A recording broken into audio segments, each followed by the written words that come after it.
Hey guys, it's Zerk's What If, and welcome to the part 1 of What If Yuji Had All for One. I wasn't going to start this one, but my part 8 to What If Yuji was like Yorichi had got corrupted, and I wasn't able to finish it, so I just decided that I was going to start this one. I didn't feel like re-recording, and I might as well start something new, because after that part, I was supposed to post this one, so I'll just post this one and re-record the other part, and then, yeah. But without further ado, let's just get right into this. This story would start way before Yuji was even born. Kenjaku wanted to make the vessel for Sukuna as strong as he possibly could, so not only would he have sealed one of Sukuna's fingers inside of him, he would have found other special grade objects, sealing those inside of Yuji as well. As many as he could find. He wasn't even sure Yuji would survive. However, if Yuji didn't, he would simply start over and try again. This was simply an experiment for Kenjaku, so even if it did fail, he would just start over again and again until eventually he was successful. However, to Kenjaku's surprise, Yuji was born flawlessly. He was a pale looking kid with white hair and gray eyes, looking neither like his father or mother. But Kenjaku would notice something strange about Yuji. Yuji would have black dots on the palm of his hands. Kenjaku would believe it had to do with him sealing an abundance amount of cursed objects inside of Yuji, but he would push it to the side, revealing in his new creation the perfect vessel for Sukuna. And in order for Yuji to be sculpted the way he wanted to, he would kill all of Yuji's family. Kenjaku would then think about raising Yuji in his own way, making sure that the Jujutsu sorcerers wouldn't be able to get a hold of the kid. He wanted to sculpt Yuji to be the perfect vessel, and to have the same ideals as him. Kenjaku wanted to re-sculpt the world and change Jujutsu society, and he would drill these ideals into Yuji. By the age of 5, Yuji would already know about cursed energy, as well as cursed spirits, as every day since Yuji could walk, Kenjaku would show him cursed spirits, with Yuji always being fascinated by them. Kenjaku would have trained Yuji on how to use cursed energy, but realizing that Yuji may not have a cursed technique, until one day, Kenjaku would make Yuji fight his first cursed spirit, as he wanted to see what the boy could do. If Yuji were to die here, then he would be the ultimate failure, and Kenjaku would simply start over. The curse would be a weaker cursed spirit, with the ability to manipulate fire. Yuji would seemingly stare at the curse, studying it, waiting for the curse to make the first move. As the curse would rush in, it would spew flames at Yuji, but he would dodge it. At the same time he was dodging, he would grab the curse by the arm, kicking it in its back and slamming it to the ground. Yuji would look over at Kenjaku and ask him, was this really it? It was his first fight with a cursed spirit. However, the cursed spirit was weak, extremely weak. He wanted more, a lot more. Yuji would then begin to smile and slam the cursed spirit's head into the ground repetitively. Kenjaku would think that was all, so he would praise the boy for defeating the cursed spirit. However, Yuji would then say that he wants the cursed spirit. Kenjaku would question to what the boy was talking about, as Yuji would point at the cursed spirit and say, "Can't you see? It's like a fiery soul right there. It looks fun, and I want it." Kenjaku would look at the cursed spirit and be confused. What was Yuji able to see that he couldn't? Yuji would then reach out with his hand, with a black dot on his palm now glowing red. He would touch the cursed spirit, and to Kenjaku's shock, the cursed spirit would then get absorbed into the red dot. Yuji would then stare at his hand and smile. Then the dot on his hand would stop glowing red. Kenjaku would ask what Yuji had just did, and Yuji would show Kenjaku, producing flames just as the curse did.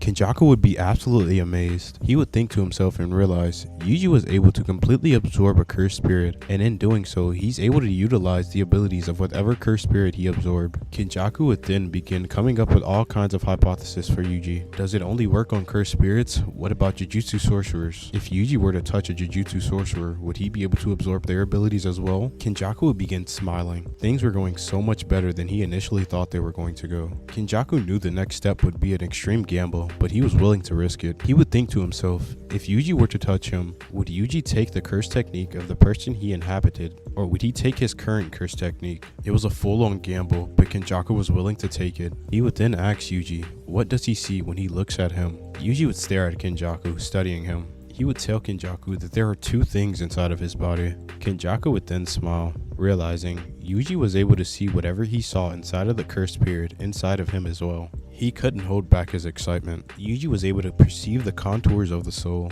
as well as modify them. He would seemingly be able to take techniques as long as he makes contact with the red dot on his palm. Kenjaku would then ask Yuji to tell him what exactly the souls look like inside of his body. Yuji would then explain that one of the souls had stitches around it, while the other one looked like it had swirls around it, like gravity was pulling it down. Kenjaku would have been shocked. Yuji was able to see both techniques that he currently possessed. Kenjaku would then tell Yuji that he wants Yuji to take the one that has swirls around it. Yuji would ask Kenjaku if he was sure, with Kenjaku patting Yuji on the head, telling him that it was okay. Yuji would reach out his hand, activating his technique. As he would make contact with Kenjaku, Kenjaku could feel the cursed engravings on his brain leave his body. It would leave Kenjaku uncomfortable, as it would seem like something was stripped from his entire being. He couldn't put it into words, it just felt odd. Something that was there, engraved in his being, was simply taken. Even though it was weird, his experiment was still a success. If a cursed spirit or sorcerer had a cursed technique, if Yuji touched them, he would be able to strip the user of their cursed technique and make it his own. Kenjaku would then wonder if the reverse could be applied. If Yuji were to learn reverse curse technique, would he be able to implant curse techniques onto other users? It was something he had to know, and he was going to do everything to figure it out. So for the next 9 years, Kenjaku would simply train Yuji over and over, getting him to the peak of his abilities, making him absorb as many cursed spirits as he possibly could. And if they happened to come across a Jujutsu sorcerer with a technique,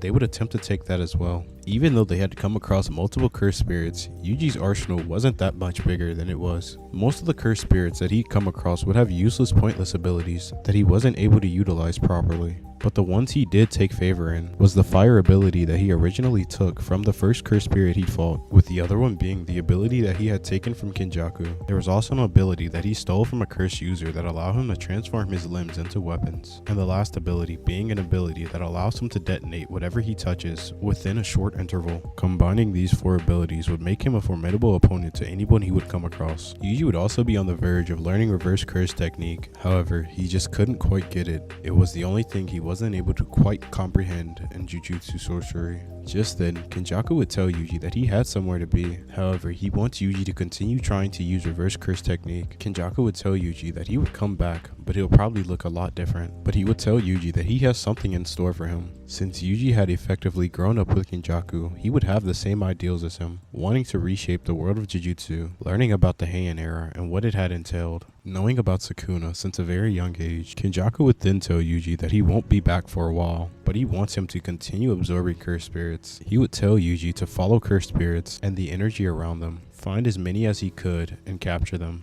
Yuji would agree with Kenjaku and tell him that he'll be waiting for him to return. For the following next year, Yuji would do exactly what Kenjaku had told him to do. He would go around, finding cursed spirits, absorbing them, until eventually, it would be the middle of the night, and Yuji could feel an extremely strong cursed presence nearby. He would find himself in front of a high school. As he would scan the building, he could feel an immense amount of cursed energy coming from the building. Yuji would smile, seeing as he hit the jackpot this time. Whatever was inside the building was incredibly strong, and he couldn't wait to absorb it. He would then use his anti-gravity technique to blast himself into the air, shooting straight through a window where he felt the most cursed energy at. As he would touch the ground, he would look around. To his right, he would see a cursed spirit about to swallow 2 people with a weird looking finger in its hand. And to the left of him, he would see a Jujutsu sorcerer who had Shikigami summoned. He would ignore the Jujutsu sorcerer first and go straight towards the cursed object, seeing as it had the most cursed energy. He would use the anti-gravity technique on the cursed spirit while transforming both of his hands into swords. He would easily take out the curse, transforming his blade hands back into hands and grabbing the finger all in one instance. Megumi would watch on in awe as this random guy just came in and took out the cursed spirit, grabbing one of Sukuna's fingers in the process. Megumi would then yell out to Yuji, asking him who he was, but Yuji wouldn't pay him any mind. He would only be staring at the finger. He would scan the finger and notice that there was a soul residing inside of the finger. It was ancient and extremely powerful. Yuji would smile, but again, Megumi would yell out. Just then, Yuji would turn around. He would stare Megumi up and down, looking at the young sorcerer. He would then ask Megumi what he wants. Megumi would then begin to explain to Yuji that that finger was considered a special grade object, known as Sukuna's finger, and that he needed to give it to him right now. Yuji would ask Megumi what would happen if he didn't give it to him. Megumi would then tell Yuji that he'd be interfering with Jujutsu high school business, and under regulations he'd be considered a cursed user, and Megumi would be forced to take him out. Yuji would smile and ask Megumi if he thinks he could do that. Megumi would think to himself for a moment. This guy just took out a curse that he was hesitating to kill. He wasn't sure if he could beat Yuji or not. Unbeknownst to Megumi though, Yuji would have been absorbing the soul inside of the finger the entire time they were talking. So once he finished absorbing the soul, he would tell Megumi that he doesn't want it anyway and throw the finger at him. Megumi would catch the finger, but notice something was off. The finger wouldn't have that same cursed energy that it had prior to Yuji touching it, so Megumi would tell Yuji to wait and ask him what he did to the finger. Yuji would let out a long sigh and tell Megumi it's best if he just left this alone. He just found something amazing and it's best that Megumi didn't get in his way. Yuji would then begin to flare his cursed energy and Megumi could feel it. The same energy that was coming off of Sukuna's fingers was now coming off of Yuji. Megumi would then believe that Yuji had consumed a part of Sukuna without completely ingesting the finger and would automatically assume the worst. He would tell Yuji that under Jujutsu regulation, he would be executed right here and now. Just then, Megumi would summon Nue and send it directly at Yuji. Yuji would see the technique and become fascinated. As Nue would come in and try to swoop down on Yuji, he would use his anti-gravity technique, sending the bird straight up into the ceiling, making it crash directly through the ceiling. Yuji would then kick the ground, making rubble fly up. He'd use his anti-gravity on the rubble, keeping it into place. As he'd touch every single last one of the rubble that was in front of him, he'd transform his hand into a bat and swing as hard as he could, making all the rubble fly directly towards Megumi. Just as it'd get in front of Megumi, he would point at the rubble, making it explode, causing Megumi to be blasted back. But Megumi would think fast, using Rabbit Escape to cushion his fall. He would then summon Great Serpent, sending it directly towards Yuji, while also summoning his demon dogs. As Great Serpent would attempt to crash into Yuji, Yuji would again use his anti-gravity technique, stopping the snake in its place. Just then, he would simply put his hand on the snake, turning his leg into a weapon and kicking the snake upwards. He'd then point at the snake and cause it to explode. Megumi would be dumbfounded, but what he didn't realize is that Yuji was scanning him the entire time, trying to understand his technique in its fullest. From what Yuji could gather, Megumi was able to summon different Shikigami, and Yuji was taking a great interest in the ability. Whatever this ability was, he wanted it. So he would use his anti-gravity technique plus his flames to boost himself towards Megumi. By using his anti-gravity technique and using his flames like a jet, he was effectively able to fly through the sky. So he would boost himself directly towards Megumi,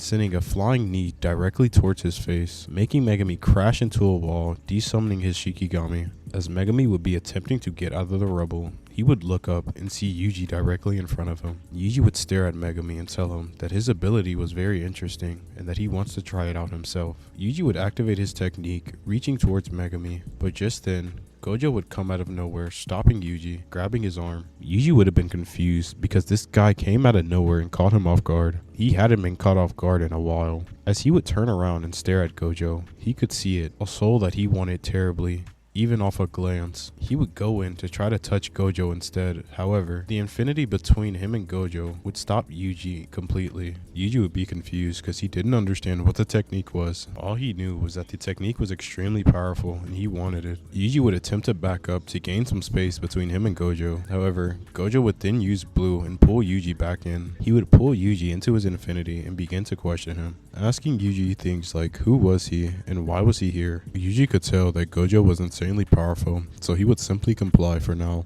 He would tell Gojo that he felt an immense amount of cursed energy, so he came over here to figure out what it was. He saw that the large amount of cursed energy was coming from a finger, but he gave it to the other Jujutsu sorcerer. That's when the sorcerer began to attack him. Megumi would yell and tell Gojo that that's not what happened. He would tell Gojo that Yuji had absorbed the energy that was inside of Sukuna's fingers, and he assumed that Yuji had been taken over by Sukuna. So under Jujutsu regulations, he was going to exorcise Yuji as a cursed spirit. Gojo would look around for a second and then ask both of them what they're going to do. Megumi would then tell Gojo that Yuji was also using multiple curse techniques, with Yuji turning to Megumi and calling him a snitch. Gojo would then begin to stare at Yuji and begin scanning him. He would realize that what Megumi said was absolutely correct. Yuji had a curse technique that allowed him to take other curse techniques and let him utilize them as if they're his own. He would call Yuji interesting and ask Yuji if he planned on taking Megumi's technique. Yuji would stop for a moment and realize this man had broken down his entire technique in just a couple of seconds just by scanning him. This man was an absolute monster, and Yuji knew he couldn't do anything for right now. Yuji would be terrified to lie to Gojo, so he would tell him the truth, saying that yes, he intended on taking Megumi's technique. However, it was only because he felt threatened. Gojo would then sigh and say this just wouldn't do. He would put Yuji down and tell him that he should join Jujutsu High. This is when Megumi would speak up, getting visibly upset, but Yuji would say that he didn't want to join Jujutsu High School at all. It just wasn't something he wanted to do. He didn't want to be confined to a school where he had to listen to old people and follow rules all day. His only objective was to simply get stronger, so he'd do things his way. Gojo would then sit there and stare for a while. Just then, he would teleport in front of Yuji, knocking him out immediately. He would tell Megumi that they were taking him to Jujutsu High School. Even if Yuji didn't want to become a Jujutsu sorcerer, it was way too risky to let him be free and do whatever he wanted. Since technically he consumed one of Sukuna's fingers, the higher-ups would probably place an execution order on his head, but he'll be able to stop it and try to get Yuji to get on their side. And if anything bad happens, he'll just kill Yuji. Megumi would be reluctant, but then agree, seeing as Gojo was still the strongest, so even if Yuji did go away, Gojo would be able to take care of him. Some time would pass and Yuji would wake up. He would be in a room full of seals bound to a chair. With Gojo being there as he woke up, Yuji would be upset and ask Gojo what the hell was going on. Gojo would tell Yuji that under Jujutsu regulation, since he consumed one of Sukuna's fingers, he would have to be executed. Yuji would then tell Gojo that he hadn't consumed a finger at all. Gojo would smile and tell Yuji that that's not what the higher-ups think. He would tell Yuji that the higher-ups want him dead, but Gojo himself, being the benevolent man that he is, put a pause on Yuji's execution. Yuji would sit there and simply stare at Gojo. He would begin to think to himself. He knew eventually that Jujutsu sorcerers would come after him, but this was ridiculous. He was essentially forced to work with the Jujutsu sorcerers right now, otherwise he'd die. Gojo would tell Yuji that he also told the higher-ups about his technique. If he were to take any of the techniques from his dear students, his execution would also be resumed. Yuji would begin to get pissed off. He didn't want to get captured. He didn't want to be here. The second he could find a chance to escape, he would. He hadn't seen Kenjaku in a while, but he knew Kenjaku was planning something. He just hoped that it was soon. So for right now, Yuji would simply play along until he could get out. In his head, he would begin plotting his great escape.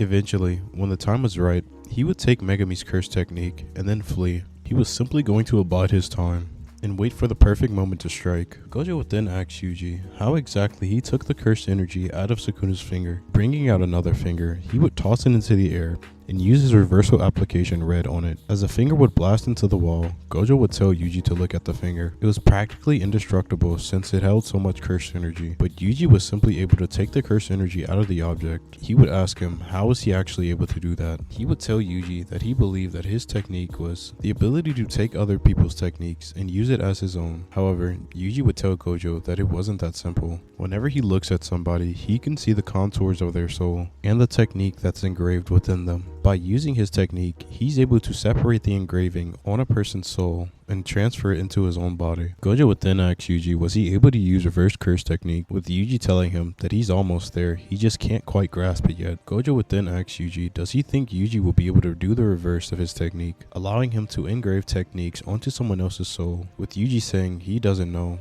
He has to figure it out when he gets there. Gojo would then ask Yuji, what does he see when he looks inside of Gojo's soul? Yuji would then stare at Gojo and scan him. He would tell Gojo that he sees a soul with a barrier around it and a pair of eyes behind it that's seemingly staring directly through his soul. Yuji could only see the barrier, but the eyes were like something completely different. The eyes weren't engraved onto the soul like the ability was. Gojo would say it was interesting, and then he would tell Yuji that they had to wrap things up here. He would then tell Yuji that since the higher-ups believed that he consumed one of Sukuna's fingers, he would have a choice. He could either, technically, consume the rest of Sukuna's fingers and die, or die right now. The choice was all up to him. Yuji would obviously choose the choice that allows him to live longer, so that eventually he could plan his escape and leave. Gojo would then tell Yuji that they would need to meet the principal, and that he would need to give him a satisfying answer in order for him to stay at Jujutsu High. Yuji would ask why, seeing as he really didn't even want to stay. With Gojo telling Yuji that that was a fair point, he would tell him that he would go talk to the principal, and that Yuji can just go to his dorm room. As some time would pass, Yuji would be in his dorm room thinking to himself. He knew that the Jujutsu sorcerers didn't really trust him. However, he would come to the conclusion that he might be sent on missions exactly like Megumi was, and eventually, when that time comes, he'll be able to plan his escape and leave in that moment. A couple of days would pass, and Yuji would be called. He would be going on a mission with Gojo and Megumi to meet the new first year. Yuji knew that he had to go along, but he would still be reluctant on doing everything. But he knew he wouldn't be able to escape this time because Gojo was going with them. When the three of them reached the area, they would meet the new first year, this being Kugisaki. She would introduce herself and tell them that they better be grateful that she was the only girl on their team. Yuji would let off a long sigh, and so would Megumi. This is when Gojo would tell everyone they would be taking a tour of Tokyo, with Nobara being the only one excited. But just then, Gojo would bring them to an abandoned building where a curse had taken over the building. Gojo would send both Nobara and Yuji inside of the building. However, just before Yuji was able to go in, Gojo would then tell him to not do anything stupid. It came off as harmless to everybody else, but Yuji knew that this was a warning. Yuji would nod his head and say that he wasn't that stupid. As they would go inside, Nobara would ask Yuji what's up with him and his weird look. Yuji would simply ignore her and tell her that they have a curse that they need to exercise, so stop talking to him. She would begin to get annoyed at Yuji and start yelling at him. With all the commotion she was making, a curse would jump out through the walls, surprising only Nobara. However, Yuji would already be prepared. He would use his anti-gravity technique to keep the curse hovered in the air. He would then place his palm onto the curse's forehead and kick it backwards. He would point at the curse and watch it explode, with Nobara being surprised. She wasn't aware that Yuji was able to use multiple curse techniques. As the curse would have been exercised, Yuji would have let off a long sigh and continued upstairs. Nobara, being surprised that Yuji was able to take out the curse so easily, would quickly follow behind him. As they were heading up the stairs, Yuji would then ask Nobara what her curse technique was. She would begin to explain to him that her curse technique was the straw dog technique. As she would begin to explain her curse technique to Yuji, they would enter a room where there would be numerous mannequins sitting around the room. Nobara would immediately notice that something was off about the one in the middle, with Yuji noticing this as well. Yuji would be about to activate his anti-gravity technique, but Nobara would tell him to wait and that she can take care of this. She would drive her nail into the cursed spirit, as they would wake up, as then she would proceed to use hairpin. Nobara would believe that that was all that was here, but Yuji would tell her to wait. Yuji, not wanting to waste any more time, would tell the kid that was behind the box to come out, and that he didn't need to worry about the curse, because even if it did come out, it was already dead. Just as the kid would come out, the cursed spear would also come out, but Yuji was faster. He was already using his anti-gravity technique on the curse, making it float within the air. He would tell the kid to hurry up over here, as the kid would rush over to Nobara, and Yuji would walk over to the curse, tapping it on its forehead. He would tell Nobara that they could leave now. As they would get down to the bottom of the building, Yuji would then detonate the curse. Yuji hadn't realized, but this was really a test for him. Gojo wanted to see the extent of his skills. He knows Yuji probably didn't go all out, but it was still something. The more info he got on Yuji, the better. He wasn't aware where Yuji came from, who was simply a random kid who had the ability to capture curse techniques for himself. Yuji was an issue, and Gojo knew that. There's no way him and Yuji met just by chance. Even if Yuji wasn't aware of it himself, he knew there was probably somebody behind pulling the strings. As for the rest of the day, the Jujutsu high school students would go about their day. As the next day would come about, Gojo would tell all three of the freshmen that he has somewhere to be. However, he wants them to go group with Ichichi, because they're going to be going on their first mission together. He would then look at Yuji and tell him to make sure that he behaves. Yuji knew that Gojo had his eye on him at all times, but this just might be the break that Yuji needed. Yuji would tell Gojo that he didn't need to worry about him, with Gojo saying he hoped so. Gojo would take his leave, and the three freshmen would go group with Ichichi, as they would be taken to a detention center. Ichichi would tell the group that they had spotted a cursed womb, with Ichichi telling the group that it could potentially spawn a special grade cursed spirit, with Ichichi telling the group that if they encountered the special grade, their only option was to run or die. Yuji, hearing this, would begin to perk up with excitement. Here's a chance for him to get stronger, and maybe even a chance to escape. He had begun to smile. Megumi would notice this, but keep it to himself. As they would enter the detention center, Megumi and Yuji would notice they had entered an innate domain. Megumi would summon his demon dogs. It would look at Yuji. He would tell Yuji that he had his eye on him, so not to do anything crazy. Yuji would simply laugh and say that he didn't need to worry. Nobara would be confused to why both Gojo and Megumi would be so suspicious about Yuji. Megumi would then tell the group that his demon dogs would be able to smell any kind of threats, so they didn't need to worry. As they would get deeper in the detention center, Megumi would begin to question Yuji. He would ask him why he even bothered to join Jujutsu high school. Yuji would tell Megumi that he didn't even want to join, that he was forced to thanks to what he said. He would tell Megumi that all the higher-ups believed that he consumed one of Sukuna's fingers when that wasn't the case at all. He would say that he simply absorbed the soul within the finger. Megumi would then tell Yuji that he shouldn't have meddled then. Yuji would get irritated and tell Megumi that he wasn't meddling, he just felt a strong cursed presence and went there. How was he supposed to know that the Jujutsu sorcerers were there? Megumi would tell Yuji that it was his fault anyway since he wanted to attack him. This is when Yuji would say that he wasn't the one who attacked first. Under your Jujutsu regulations, you decided to attack me based off nothing. They would begin to bicker back and forth, and Nobara would get irritated, screaming at them. Just then, she would be dragged through the floor by a curse. Megumi would turn and be confused as to why his demon dogs didn't sense the threat, but then he'd look to the left and realize that his demon dog was dead. This is just when the special grade curse would jump in between both Yuji and Megumi, with Megumi being frozen in fear, but Yuji would act immediately. This was his one and only chance. He was going to take Megumi's curse technique, and then he was going to kill the special grade curse spirit. Activating his curse technique almost immediately, he would reach for Megumi's neck. He would grab Megumi by the neck, absorbing his curse technique. He would then let off a devious smile. He would then throw Megumi into a wall and turn back around towards the special grade. He was going to end this fight as quickly as possible so he could leave. However, just as he would turn to the special grade spirit, he would realize something. The cursed spirit had one of Sukuna's fingers inside of it. It was just his lucky day. He was able to take Megumi's technique. He would be able to grab another one of Sukuna's fingers, absorbing the soul inside of that one, and be able to escape the grasp of Jujutsu High. Everything was going perfectly for him. He would use his anti-gravity technique on the cursed spirit. Just then, he would transform his hands into whips. He would use his weapons and strike the curse, making contact with the special grade. Just then, he would let off another devious smile. This was something he wanted to try out since he first got it. However, he wanted to keep it a secret. Now was the perfect opportunity to use it. The technique he had gotten from one of Sukuna's fingers. He would transform his whips back into hands and point at the curse. As the curse would explode, he would send multiple dismantles towards the curse, slicing it to ribbons, immediately exorcising it. He would then see the finger fall out of the special grade curse spirit. He would grab the finger and make his move. He didn't care about what happened to Kugasaki. He just wanted to leave. As he was making his way towards the exit, he would absorb the soul within the finger and throw it to the side. He would find the exit of the building and rush out. Ichichi would notice Yuji running outside of the building, but before he could even call out to him, Yuji would have activated his anti-gravity technique plus his flame technique and boosted away. Ichichi would notice that the cursed energy inside of the detention center would have vanished. However, Yuji was the only person to leave out of there, leaving him worried about the other two freshmen. Ichichi would immediately call Gojo and tell him what had happened, saying that he believes Yuji may have killed the other two freshmen inside of there. As a day would pass, the Jujutsu sorcerers would have been able to recover Megumi's body. However, it was simply too late for Kugasaki. Gojo knew that Yuji would try to do something like this. However, he didn't believe that it'd be so soon. He believed that his presence was enough to scare Yuji alone, but sadly, he was incredibly wrong. When Megumi finally woke up, Gojo would immediately ask him if he was okay. Megumi would tell Gojo that he believes that his technique was taken from him, seeing as he was unable to use the 10 Shadows technique anymore. He knew what it was and how to form the hand signs, however, nothing was happening. Megumi was still able to use cursed energy.